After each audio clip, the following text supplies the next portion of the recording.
நான் உங்க வாசன் டிட்டா ஃபுல்லா எப்படி இருக்கீங்க? நல்லா இருப்பீங்க நம்புறேன். அட்லாஸ்ட் எப்படியோ நம்ம பெகசஸ் ஸ்மோக்ல நம்ம கிட்ட வந்துட்டா.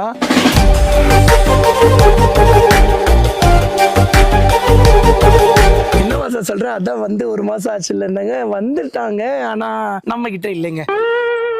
வண்டியை எடுத்துட்டு மதுரையிலேயே வந்து பாருங்க சர்வீஸ் சென்டர்ல விட்டோமா, மதுரை சர்வீஸ் சென்டர்ல இருந்து நம்ம கோயம்புத்தூர் சுசுகி ஷோரூம்க்கு விட்டோமா, சுசுகி ஷோரூம்ல விட்டுட்டு ஆர்எம் கார் டெக்கர்ஸ்ல விட்டோம், ஆர்எம் கார் டெக்கர்ஸ்ல விட்டு மறுபடியும் சுசுகி ஷோரூம்ல விட்டோம், சுசுகி ஷோரூம்ல விட்டு வேற ஒரு மெக்கானிக் செட்ல விட்டோம். கிட்டத்தட்ட 5-6 கடை ஏறி இறங்கி என்னால முடியலடா. அளவுக்கு நல்லா ரெடி ஆயிட்டா. இன்னும் கொஞ்சம் ரெடி பண்ண வேண்டியது இருக்கு. அதை ரெடி பண்ணி முடிச்சுட்டு வண்டியவே வந்து பாத்தீங்கன்னா மறுபடியும் வந்து பாத்தீங்கன்னா ஃபுல்லா கழட்டி போட்டு மாடிஃபை பண்ண போறோம். இந்த வாட்டி வந்து பாத்தீங்கன்னா ஆர்சி புக்ல எல்லாம் பயங்கர லீகலா வந்து பாத்தீங்கன்னா பண்ண போறோம். அன்டிட்டிவ் ப்ரீவியஸ் ரீல்ஸை பார்த்துருப்பீங்க, எல்லாம் கெஸ் பண்ணிட்டு இருந்தீங்க வாசா எங்க தான் போறேன்னு சொல்லி. நம்ம பசங்க நிறைய பேர் வந்து பாத்தீங்கன்னா நிறைய கமெண்ட்ஸ் போட்டுட்டு இருந்திருப்பீங்க. ஆக்சுவலி வந்து பசங்க வந்து பாத்தீங்கன்னா நிறைய பேர் ப்ரெடிக்ட் பண்ணிட்டு இருந்திருப்பீங்க. ஆக்சுவலி இன்னைக்கு தான் அந்த ரீல்ஸை ஷூட் பண்ணேன். இதுக்கு